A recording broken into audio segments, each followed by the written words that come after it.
G-Eazy, how are you? Where are you? How's life? Man, pre-quarantine is such a like a distinct line in human history almost, man, and the Right? world, it. I'm good. I've tried to stay positive throughout all this and just tried to stay,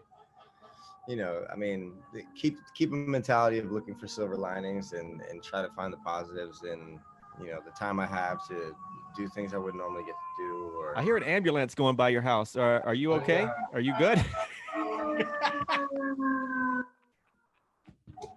I'm in New God. York. I'm out of LA for the first time since quarantine, and I remember how loud New York is. Oh, I So love it, man. I love it. Well, we got lots to chat about, music, life, all this stuff. G-Eazy is hanging out. 2020, how has, the quarantine life, how has it treated you? Or have you been have you been locked up in your house for the most part? What's been your yeah, experience? yeah. I think so. I've owned my house for about 4 years, 4 or 5 years, I think.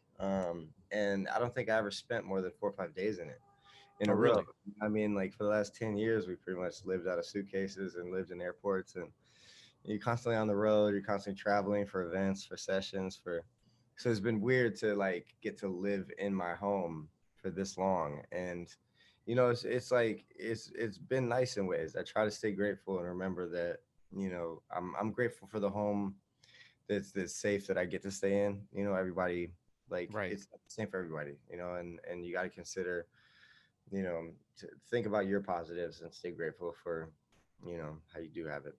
I think I talked to you a while back, and it was you and your mom house shopping, if I recall, and you Yeah. finally got this spot. And yeah, does it feels like home now? Yeah. So, I mean, the only place I've been outside of LA until now, is driving back and forth from the Bay to LA and going to see my mom. And I bought her a home in the Bay, and that feeling is the best there is. Wow. Gee, I know that we have an album. I don't know when. I'm not even sure if you know when it's coming out, but give me an update. What can you tell us? What are you Man, close to the, done? the current update is that I'm 350 songs in. I've recorded more for this album than I ever have, and I just wanted to give it my all and completely kind of just like exhaust myself of everything I had to say, everything I had to write, everything I had to try. So I'm really excited. It'll be out top of 2021. Gotcha. I want to. 2020 is kind of like I don't want anything to do with this year. So Yeah, anything that's you plan for 2020, pause. 2021. That's yeah. I'm with you on that. it G was a Easy. year of just hold on. Amen. Gee, I know your fans are beautiful, wonderful, lovely people, but every now and then somebody goes a little extra. I'm Mhm. such a huge fan of psycho fan encounter stories. Do you have a good one that you can give me?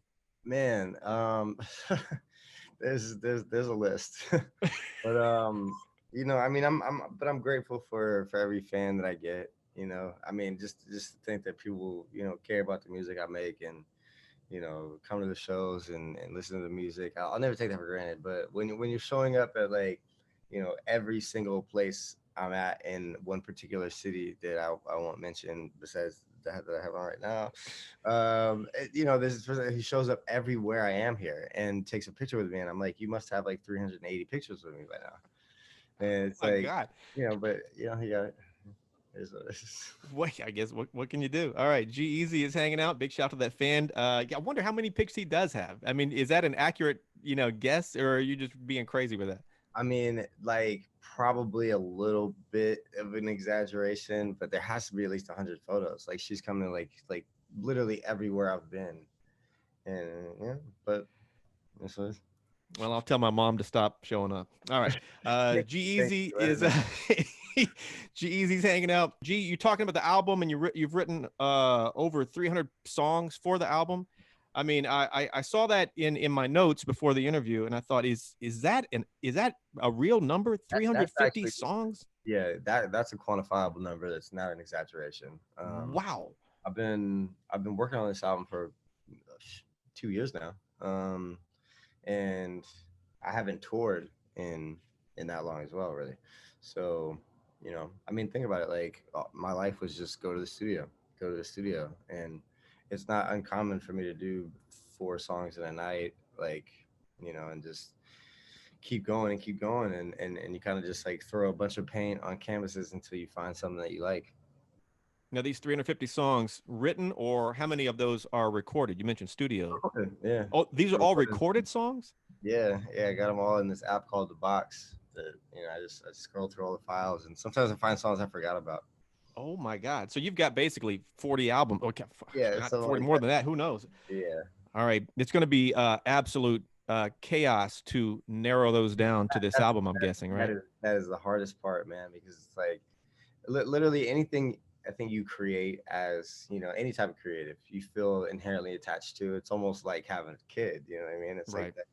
And nobody wants to say that they got an ugly baby. You ask any parent, they got the cutest kid in the world. So I get attached to most ideas, most stuff I create, and All right. and whittling it down is tough.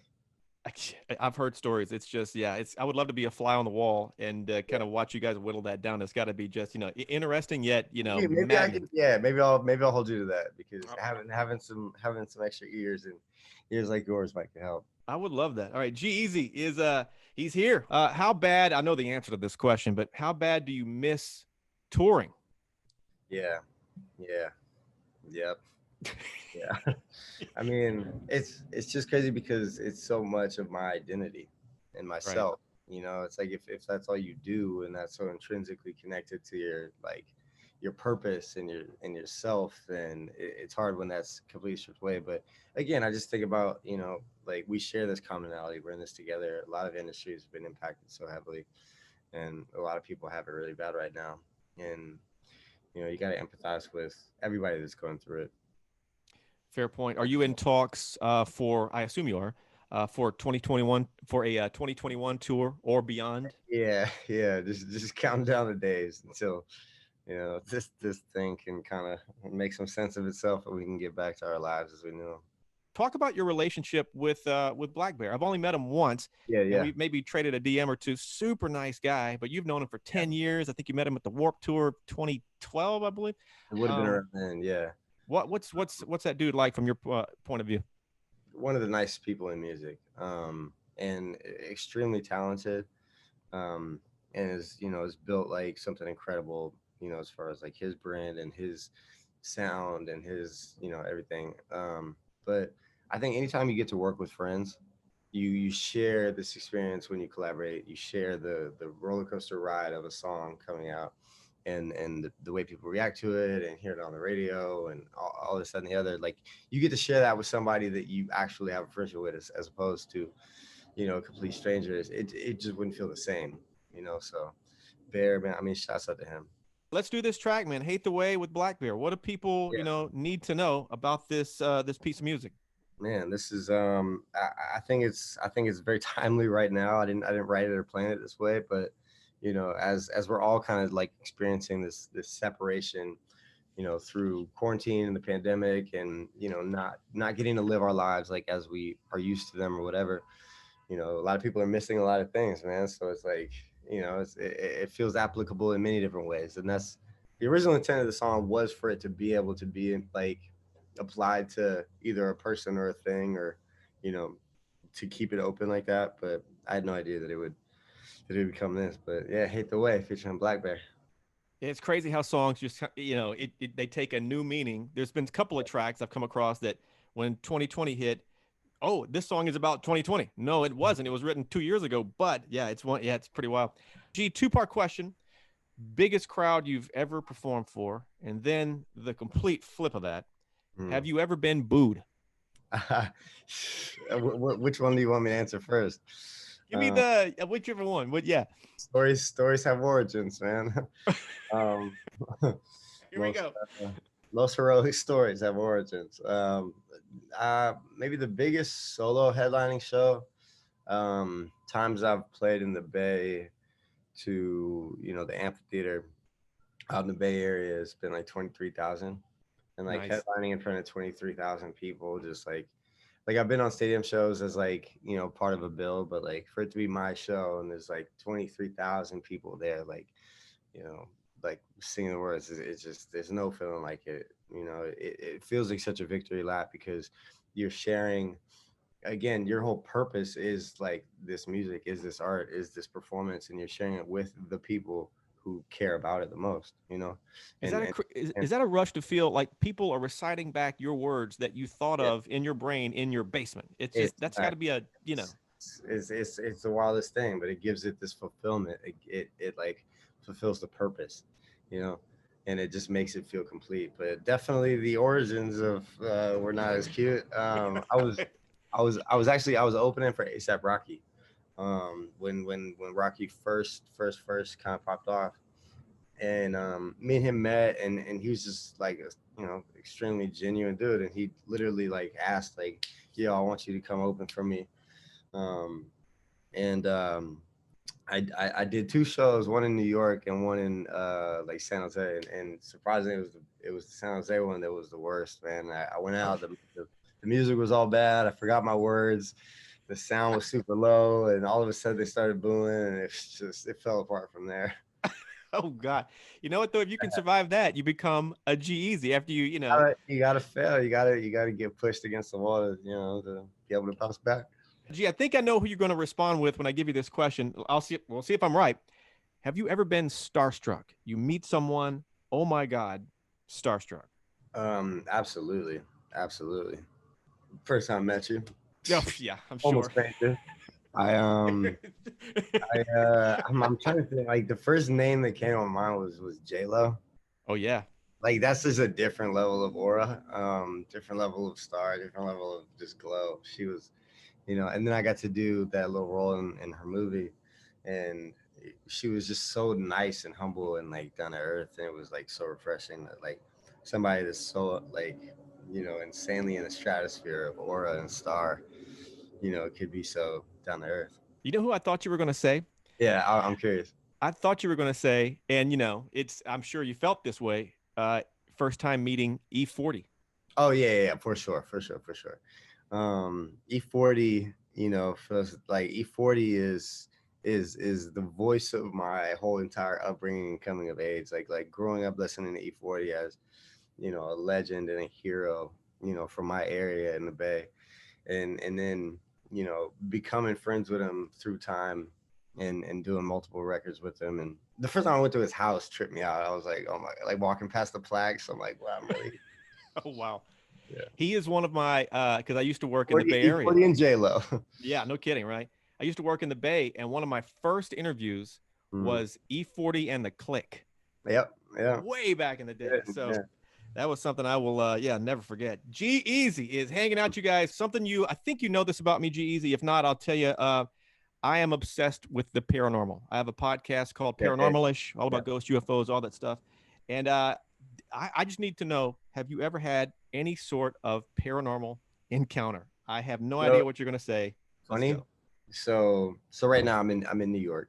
And this is my first time getting on a plane in all of COVID, like first time like, you know, getting out of the state of California since the beginning of, all this madness. And I'm in my hotel, and I swear I saw a ghost. I get back to my room, and the curtains were just swaying and looking crazy. But then I realized the window was open. There's that. So you saw a ghost last night. Let me mark that down. Got it. Perfect. All No, right, but G. I'm fully with you. I fully agree, and there's some energy, man. There's. Once these tours start happening, if you could book a couple of places that have a haunted kind of history, and you can, yeah, if you see something at that point, we need to chat about this because I'm determined to have to hear a ghost. I would love for a ghost to meet you. Forget you You meeting a ever? ghost. So you know about the rave in Milwaukee, right? Yeah. I just did a podcast about the rave with AJR, and AJR. Do you know those guys? Nah. They went to they went to their dressing room. Hmm. They walked in, everything looked fine. They walked out of the dressing room for about 30-45 seconds. That's the only entrance. They walked back in and the furniture stacked up. No. No. No. No. Yes. No. No. No. No. Yes. No. Unless they're straight just lying to me. No. But yes, G. Yeah. So be careful when you go. Did something happen to you at the rave? Not me personally, but you feel the energy, man. And they have this like housekeeper kind of guy who's literally out of like a a scary movie. He's like the old guy who just like lives there and takes care of the India, you know what I mean? And he'll tell you all the stories. And I will say, like I felt a little weird alone in my dressing room, man. I was like, what's coming in here? God, one of these days I have to visit the rave for sure. Yeah. G-Eazy is hanging out, you guys. Favorite lyric? You've written so many tracks. You take a pride in your writing, obviously. Favorite lyric you've ever written? And also, if you want to give me a favorite lyric on Hate the Way, that'd be cool too. But give me one that, out of all the lyrics, out of all everything you've written, what is your, what's the one? Man, I don't even know where to start. I don't It's even. impossible, I know. Yeah. Yeah, I don't even know if I can do that off the. You got to give me a couple more songs to think about that, man. Um, but hate the way, man. What I like. I'll say this like in general terms. What I like about that song is that I like more like lyrical leaning, like hip hop records that could be interpreted as double entendres or applied to like multiple things, like I said. And I tried to keep hate the way, you know, vague enough that it could be not about a person, or it could be about a thing, or about anything that you have this like magnetic pull to or need for, or you know this need to lean on, that ultimately can become a little bit toxic and um and dangerous. Did you have an original version of the song that you had to scale back so it didn't seem so, Nah, specific? nah, I just went in the booth and cut that one. All right. Gee, I'm told you have a just a sneaker obsession that is second Yeah, to none. You got, I don't know, closets and yeah. boxes of what? How many do you own? Give me like what do you got there? Not too bad. I probably own like 300, 350, somewhere in between there, pairs of shoes. But these are Uh, rare, to my yeah, understanding. yeah. Most of mine I'd never wear. My yeah, my girl is like, she doesn't get it completely, but it's like I always compare it to, it's like baseball cards. It's like these are just like things I like hunt for and collect. And for me growing up, like sneakers were a language of culture. Like Jordans as a kid were like, almost a language of like acceptance and a language of cool. And I was always just fascinated by the culture surrounding sneakers. And then when I started, like touring, especially, kind of like I got to like hunt in different cities at different like resale shops, like to find like certain pairs I've always been on the hunt for, or something like that. So everybody's got to have a weird little thing that they're passionate about. You got ghosts, I got shoes. Yeah. Do you have this might be tough to answer, but do you have a holy grail pair? Like I Yeah, found the pair. What would that yeah, be? yeah. They're called pigeons, Nike SBs. And when they originally released, they caused these like riots in New York. It was this big whole thing. It was all in the newspapers. It was like, people were getting jumped after like camping out to wait in line to get them. And the resale, just became extreme. They were like this like gem of like a you'd hunt and search to try to find them. And when I found a pair of my size, I just put them in a glass case. I still haven't decided if I'll ever wear them. Maybe I will one day.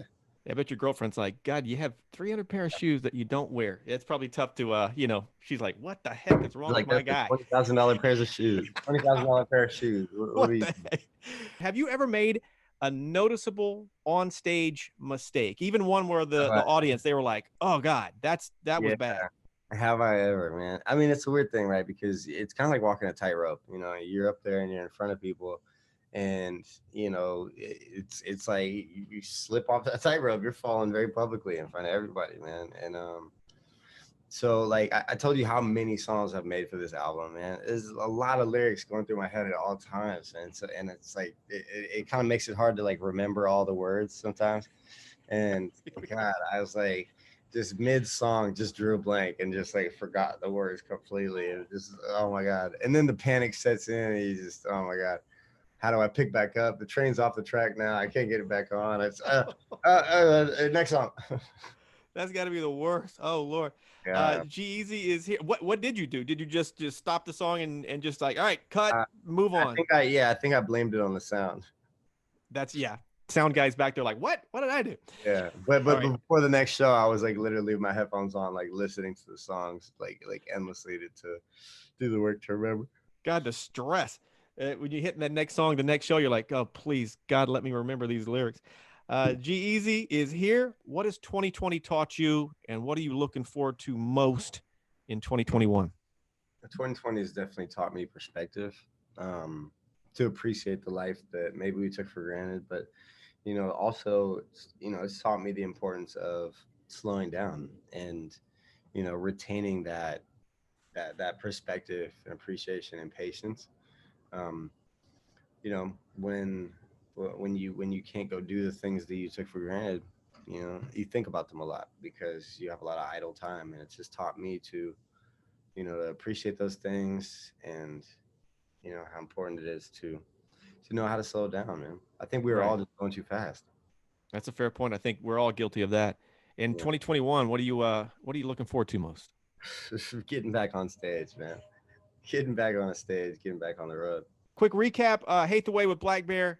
It's out. Get on this Yeah. track, or safe to say you're a terrible person. That's obvious. Yeah. Album coming out relatively soon. We're targeting early 2021, but when G-Eazy reveals that info, that's when he says it. That's when it's coming out. So yeah.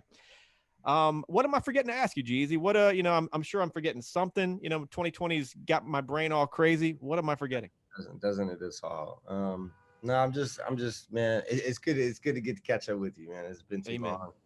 You know, just excited to get back to everything, man, and excited to be releasing this music and rolling it out. And here we go. Yeah, no doubt. By the way, this is probably a year plus ago, but I went on. I took a trip to Dubai with a client, and he had a festival going on. He was sponsoring this festival in Dubai called the Red Fest. And I Hmm. get over there, I'm hanging out, and all of a sudden I'm on the other side of the world, and G-Eazy walks by. Of course, you're performing at the show. I was like, what the heck? I mean, I knew you were going to be there, but it was so odd to see you on basically to me on another planet. It was so wild.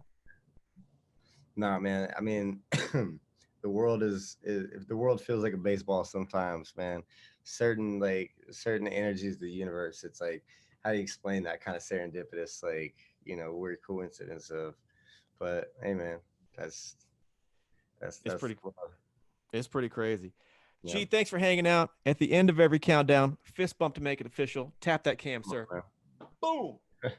Much love, brother.